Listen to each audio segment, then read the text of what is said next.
Hello, beautiful humans. This is Leashia from Ethical Wellness Programs, and you are listening to the Heal in Motherhood podcast, the show that combines the science of the mind-body connection and trauma research, along with spiritual teachings and practical tools to help women heal their lives from the inside out and reclaim their inner goddess, while showing up as the person, parent, and partner they came here to be. If you like what you hear on today's show, please don't forget to leave us a review on the iTunes podcast app so that we can grow our community and impact as many women's lives as possible. Hello and welcome everybody. This week we've got Trish on the show, and she is a mum to 3 young boys and a holistic nutritionist. And Trish has spent the last 8 years working with a natural food as medicine approach to help women overcome issues such as infertility, polycystic ovary syndrome, thyroiditis, as well as post-natal depression. And when her eldest son was born with food allergies 5 years ago, she also invested a lot of time learning about the importance of gut health. So much so that she trained in GAPS, which is a gut healing protocol. And she now includes GAPS as part of her clinical treatment strategies, helping women and kids heal from things like eczema, behavioral issues, allergies, hormone issues, and more. So welcome, Trish, and thank you so much for coming on the show today. Thank you. Thanks for inviting me. No worries.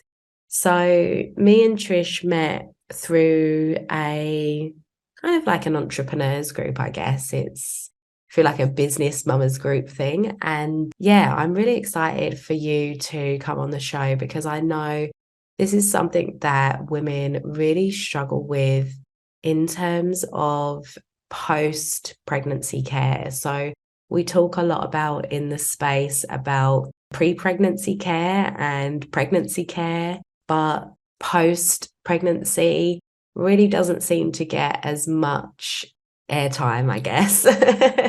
So yeah, I'm really excited to have you on so that we can actually explore this a little bit more and talk about a little bit more in depth about what is postnatal care when it comes to becoming a mother and how important is it on the journey.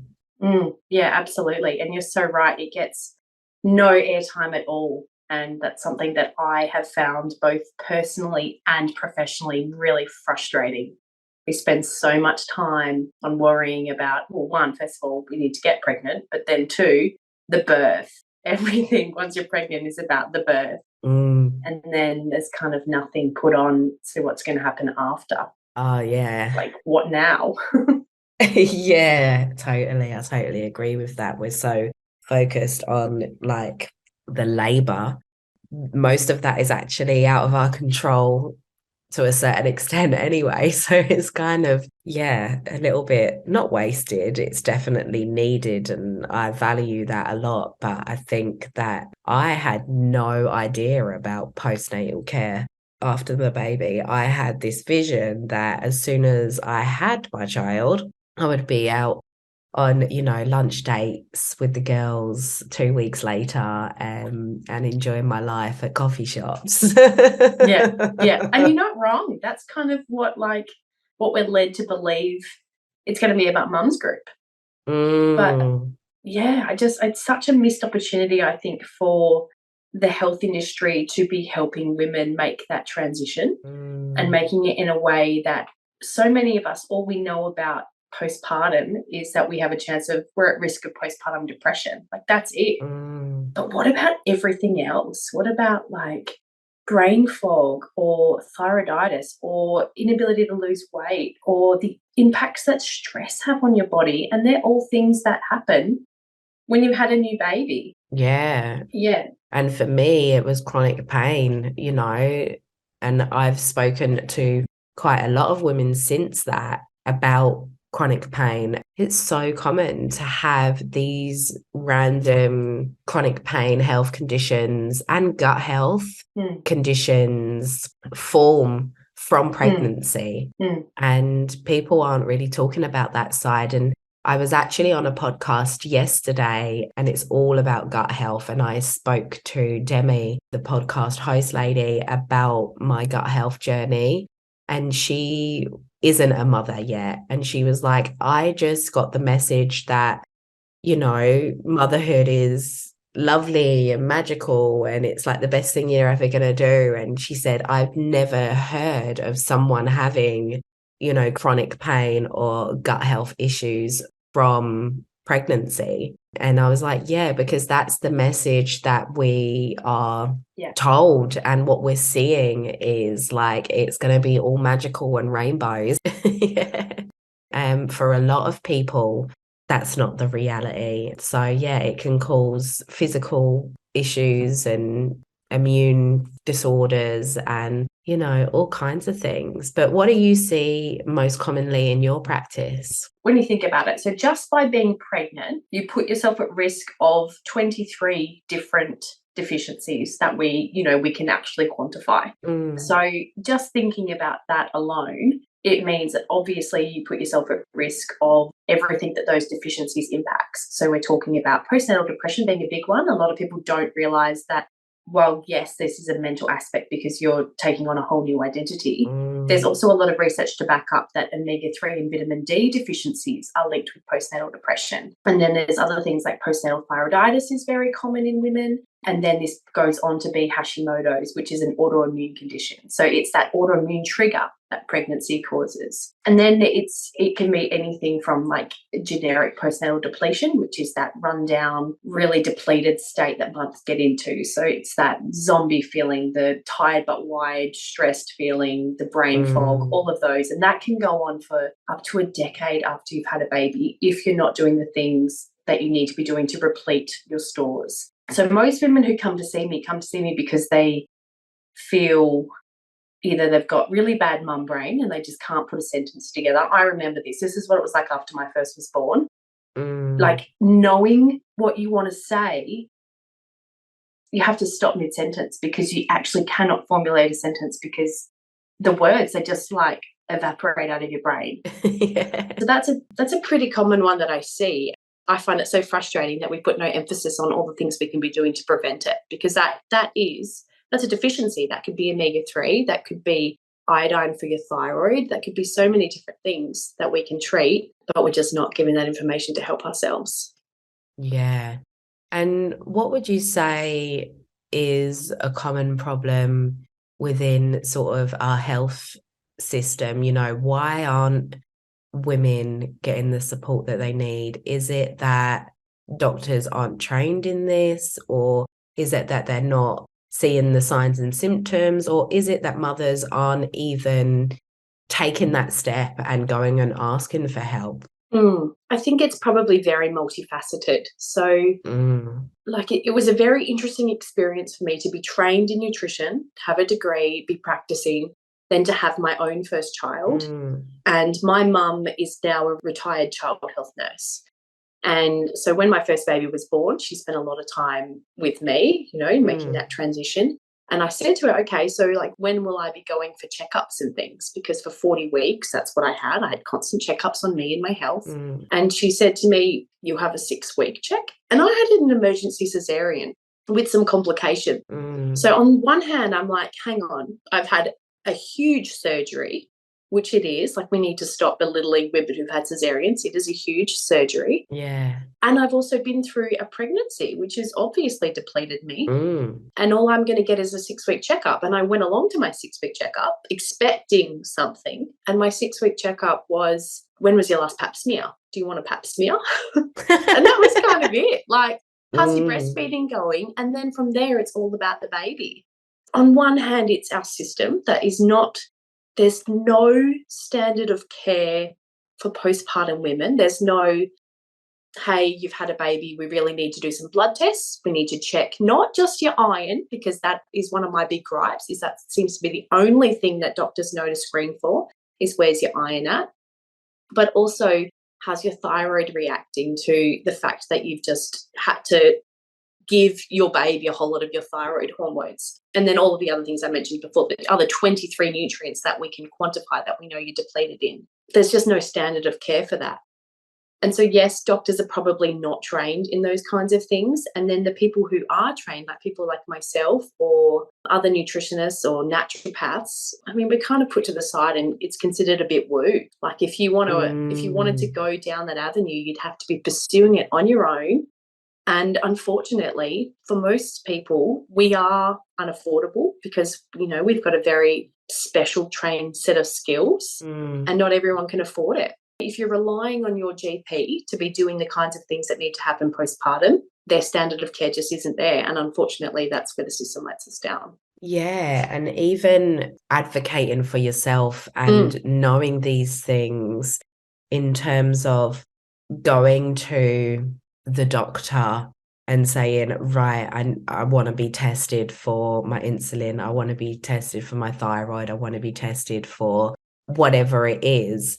We could go and do that, but how do women know and access that information of like asking for what they need when they don't know themselves? Yes. And you need to like, it's almost got to go on that whole journey of doing the research and maybe going on some courses or, you got to sort of deep dive to really understand what it is that's happening. Because I know for me, I was in the nutrition space as well before I came into more sort of the emotional well-being space. I was in the nutrition space. And even though I knew how to eat well and count calories and eat all the superfoods and be perfect in my nutrition, I found it really, really hard to lose the baby weight. And still 3 years on from now, I've still got a lot of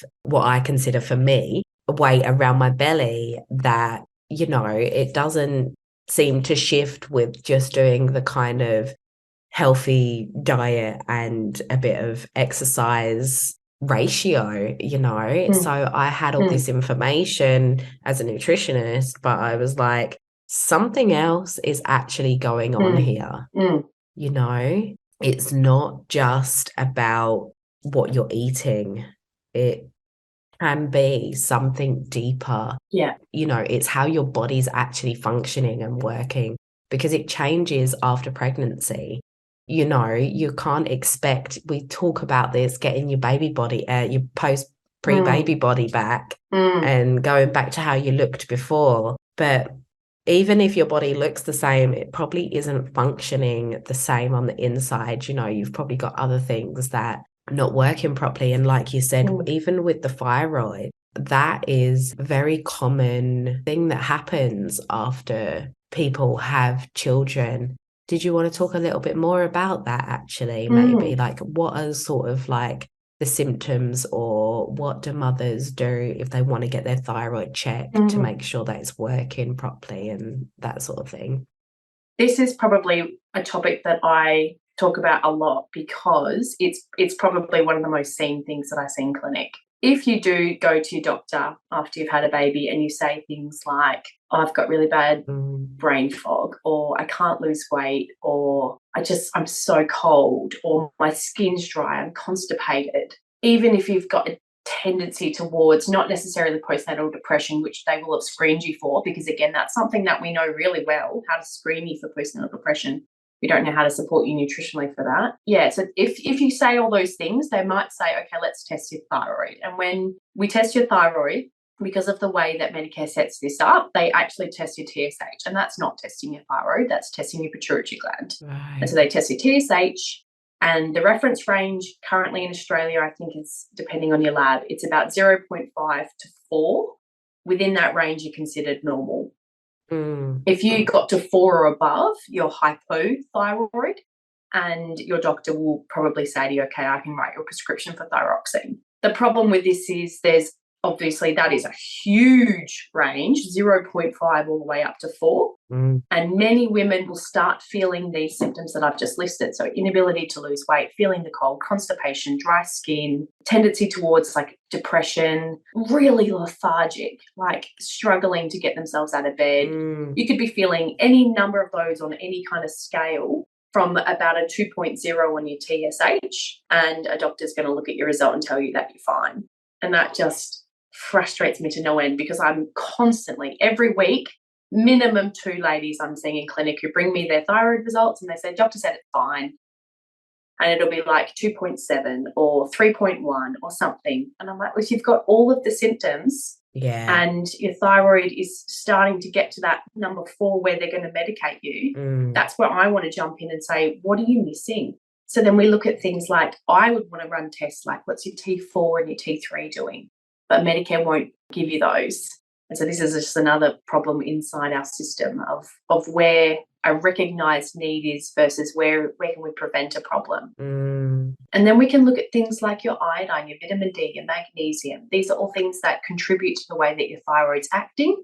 And if you're missing low in some of these things, and most Australians are low in iodine and vitamin D because we're very sun phobic, so we're low in vitamin D, and our diet doesn't naturally have iodine because we've got really depleted soils.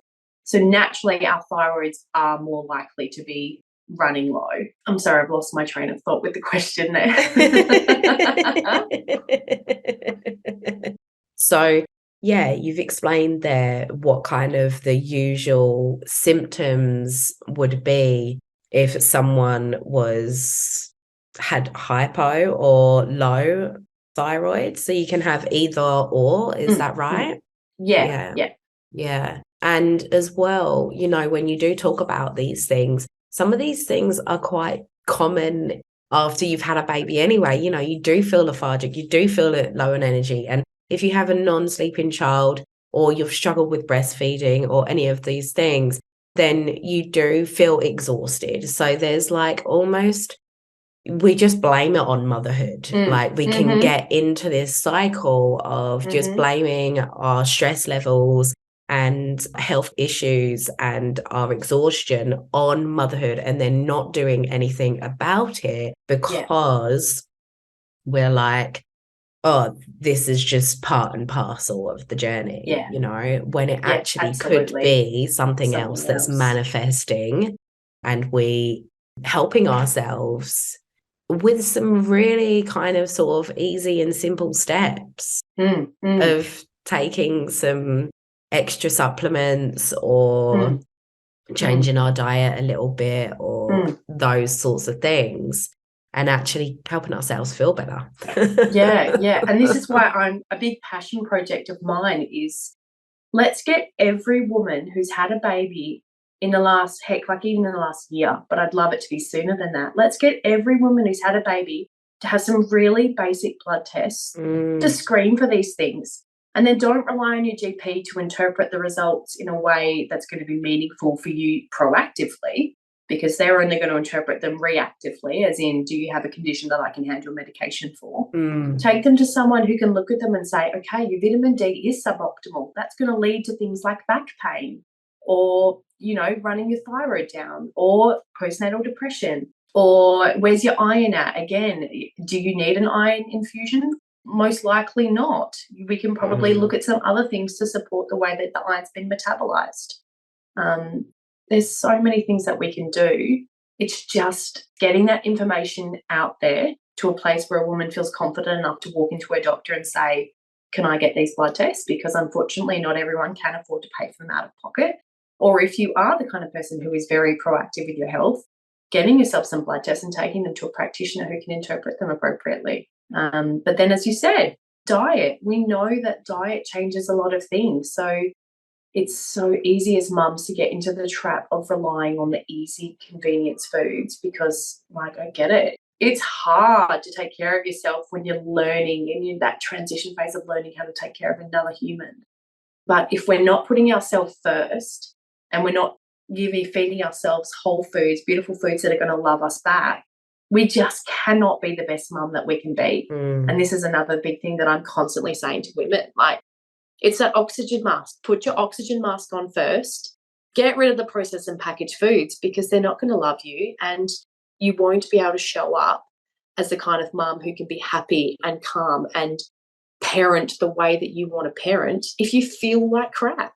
Oh, absolutely. I totally resonate with that message, because when I was going through my journey with the chronic pain and everything before I started to heal that, it wasn't necessarily, I mean, I was more sharpish with the kids, but definitely me and my partner, you know, there was a lot of things that I was needing help with that he couldn't help me with because he was working hard and he was tired. That was building into resentment within the relationship for me, because I was feeling like he wasn't supporting me and he wasn't able to support me. And the massive shift that we've had since I've been able to heal my chronic pain has been better relationships. Like, that has been like the biggest thing that I've got from healing my chronic pain. It wasn't the fact of healing the chronic pain and not living in pain. It was the knock-on effect that it was creating within the family unit. Because I was always exhausted and I was always in pain and I was always tired, and I couldn't show up as the mother or the partner that I wanted to be. And that was creating friction within the family unit. Then knock on to the kids, you know, because it's kind of tit for tat and who's doing what and those kinds of things. And yeah, you've got to look after yourself first. And I guess this really is where the postnatal wellbeing plan that you've spoken about previously to me in conversation, this is where it really kind of comes in, and it's really, really important. So did you want to talk a little bit more about the postnatal wellbeing plan? Yeah, so I am really passionate about encouraging women when they're pregnant to be coming up with a plan for how they're going to support themselves during the postpartum period.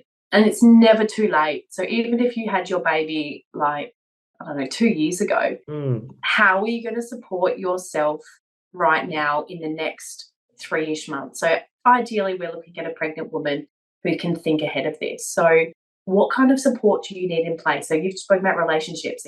That's so important. So do you have support? Do you have a supportive partner? Have you been really clear on your expectations or on communicating your needs? So before my oldest son was born, I said to my husband, I never want to be the kind of mum who resents being a mum. And he was like, okay, what do we need to do to make that like not be a reality? And I said, I need me time. I need us to build in me time every single day where I can get guaranteed, like, do whatever I want. If I want to sleep, I can sleep. If I want to go out, I can go out. And that was something that we started from the day that I got home from the hospital. My husband took our baby for 1 hour every single morning. And it's been 5.5 years, and it's still something we do every single day. We have 3 kids now. 1 hour first thing in the morning, I do whatever I want. Usually I run these days, but in the early days I was pretty much sleeping. But just that really clear communication. And we live in a place where we have no family around us. We have no friends.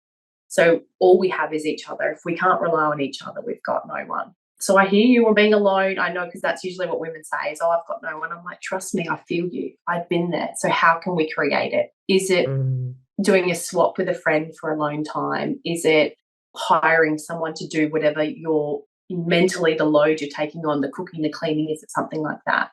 And then, of course, I can't pass up food. So I'm always saying to women, what's your plan after you have a kid?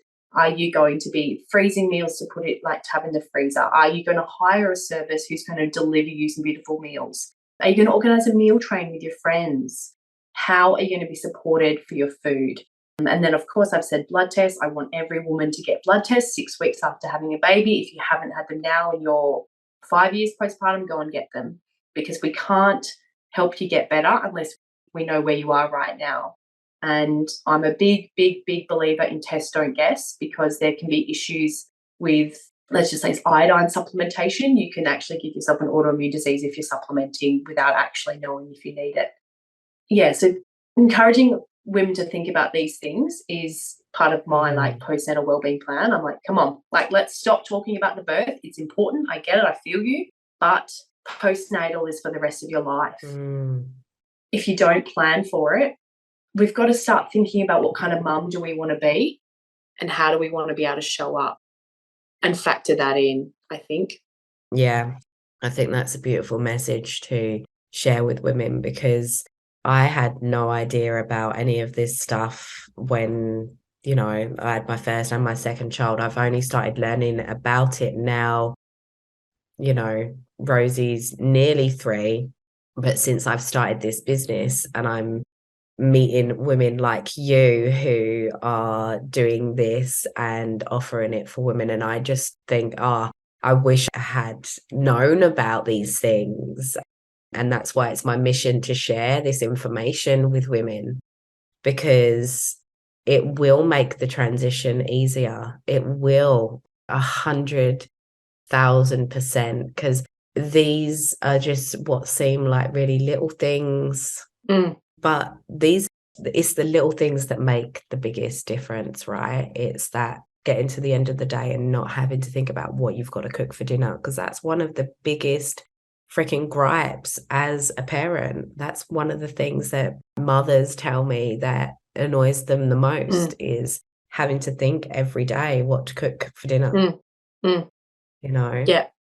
Yeah. Or not being clear in your communication on who's going to do the weeding, who's going to do the washing, who's going to do X, Y, Z, you know, getting clear on those. Yeah. Even like your expectations on visiting or seeing people after you've had a baby, I find women find it really hard to put boundaries in place about who can come over when, what will they do when they're here after they've had a baby. We are really still stuck in this people-pleasing mentality of, you know, anyone can come over and see the baby whenever. But let's be honest, that is a huge mental load to be taking on in a time when you don't have mental capacity to be taking on more stress than you've already got. And so I feel like, boundaries around, no, I'm sorry, I'm not accepting visitors for however long, like whatever period it wanted to be. For me, it was I didn't want any visitors in hospital because I wanted to be able to heal after my very unexpected emergency cesarean and then learn how to breastfeed. But for other people, you know, they might be doing it first 40 days where they don't want visitors. But like, let's start having these conversations about like setting our boundaries and make that a normal thing to be doing, not that you're, you know, upsetting your mother-in-law and your family and all of these people, because it's not about them, it's about you. You've gone through this huge life-altering thing. How can we support you through this right now? Yeah, I definitely agree with that as well. You know, I feel like this is where my work really kind of comes in, is that, you know, we've really got to know and heal ourselves so that we can show up for our children, so that we can have the hard conversations.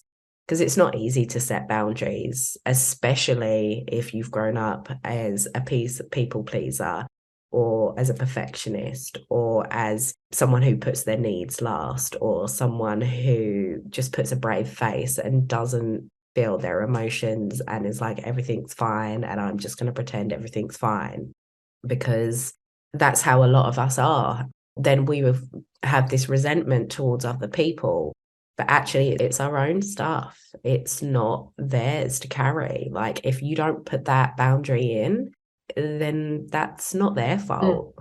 Yeah. It's on you, you know? So this is why doing the healing work, I feel, is incredibly important, because if you do have those tendencies, you're really going to struggle to be able to put those boundaries in place, and you're really going to struggle to get the support that you need, because you're not going to believe that you're worthy of it. Yeah, absolutely. So it's a big journey, motherhood. Yeah. And it really can be the catalyst for change and transformation and growth if we allow it to be, or it can be the opposite. So yeah. I just want it to be a good experience for everyone. And I realise that that's a utopian image and no one is going to have a perfect postpartum. But gosh, if we as a village could just start supporting mums so much more, such really little things, make a meal, don't offer to hold the baby if that's not something that the mum has said, but maybe offer to do the dishes, like little things that make such a big difference. Yeah, they really do. And also that message of like allowing yourself to receive help, like that for me is one of the biggest hurdles, and still is for me, of allowing someone else to help. Like I was okay with Steve helping and he was amazing from day dot, you know, I was like, crack on. But friends really, really struggle with the friends thing. Like he will ask people to babysit for the kids, and I even feel uncomfortable doing that. Even if it's my friend, he will text them and say, oh, I'm organizing this for me and Leash, can you?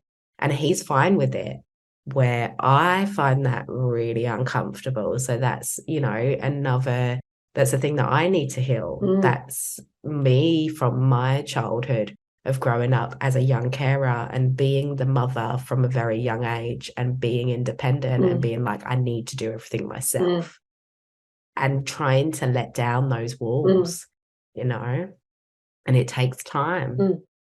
And doing that is only going to benefit your children. This is what I keep coming back to. So if you can show up every single day and you can do a workout in the living room with your kids around you, I mean, that's what most mornings look like for me, or you can get them included in cooking dinner, or you can model asking for help. These are the kind of adults that they grow up to be. They grow up to realize that this is how I be strong and healthy. That's a very common phrase in our house. This is how I be healthy and strong. It's by asking for help. It's by showing up every day, even when it's inconvenient, or even when it's hard, or even when I don't want to. Little things stacked on top of each other. That's what makes a difference. Yeah. And so every time a woman's saying to me, oh, you know, I don't want to be a bother, I'm like, okay, but what do you want your children to say? Is that a sentence you want to come out of your children's mouth? Because these are the adults. They're tomorrow's adults. Yeah, that's a beautiful way to look at it. So if someone is feeling crappy after motherhood or before they're in their pregnancy journey now, what would be sort of your advice or tip to them to start either creating this post-pregnancy plan, or have you got some sort of message there for women? I tend to rely on food a lot because obviously that's what I do. So I'm always straight up saying, okay, well, what are you eating? Yeah. If you're not feeling great now, what are you eating? And I love to lean much more into the whole foods and nutrient-rich foods. If you're eating out a lot or you're eating a lot of processed or packaged things, you're not going to be feeling great. So that's usually the first thing I'd say is let's look at what you're eating. Naturally, most people will feel better just by cutting out processed and packaged foods. We don't really understand just how much they are depleting us. So eating more veggies, eating more fruits, eating more whole protein. So that could be nuts, it could be seeds, it could be eggs, it could be meats if you're okay with that, it could be dairy if you're okay with that. Eating those things is step one. And then after that, it's all of the other things that come into your health and your wellness too. So are you supported socially? How is your mental state? What are your thoughts like?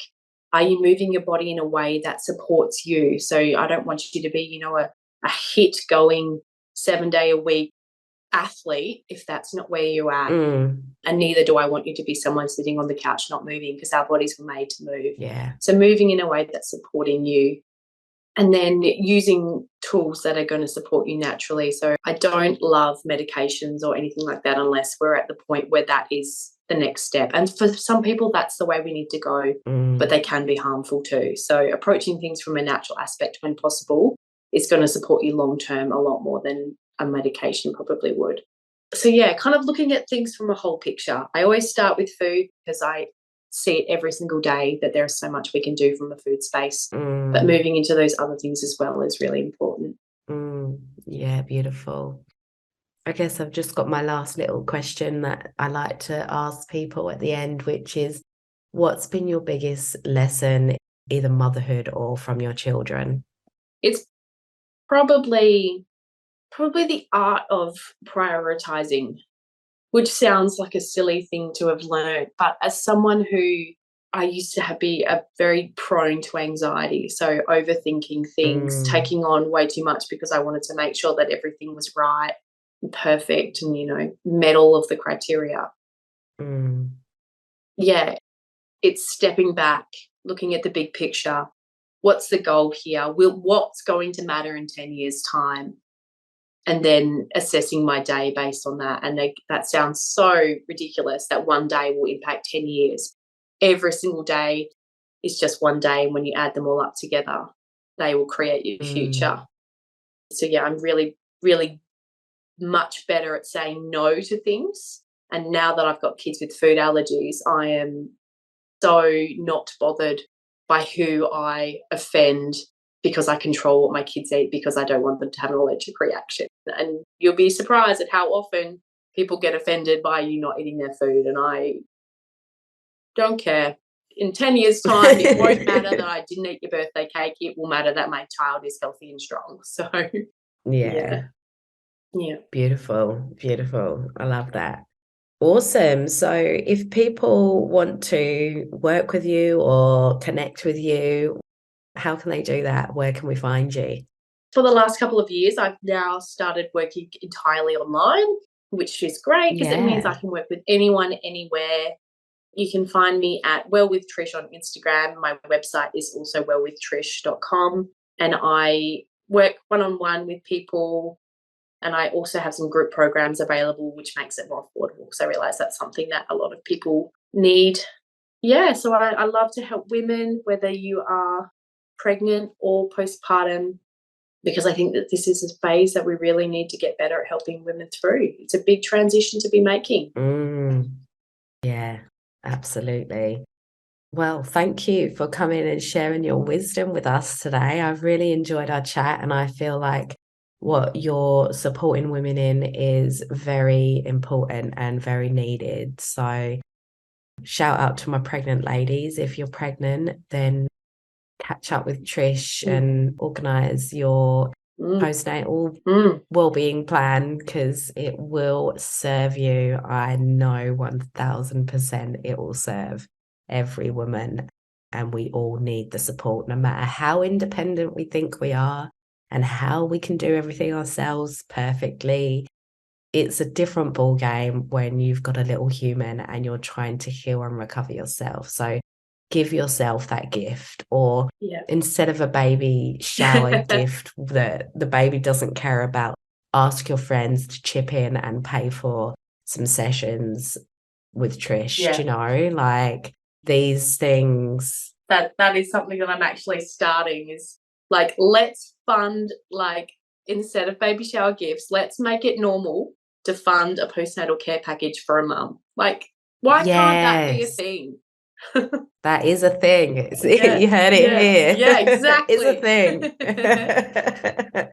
This is what we need. This is what women need. We don't need more stuff. We don't need more clothes and cribs and fancy little shoes that you put. Wraps? My gosh, how many Muslim wraps you get? Yeah, all the little shoes that hang down in the car. It's like, no one needs a pair of Converse that hang down in the car. No one needs that. So let's do something that's really gonna be helpful for our lovely mothers, because we deserve to be celebrated and we deserve to be held and we deserve to be supported, no matter who we are or where we're at stage we're at in life. We all deserve that. So yes, thank you for being here with us, Trish. Thank you. Namaste, beautiful human. Thanks for having me. Namaste. And if you enjoyed the show today, please reach out, let us know what your biggest takeaway was, and subscribe to the channel so that you can receive the podcast every week. Or even better, you can sign up to my email list and you will receive a healing hack every week straight into your inbox to help you heal on your motherhood journey. Yeah, I'll see you all next week. And thank you for being here and sharing your time with us. Namaste.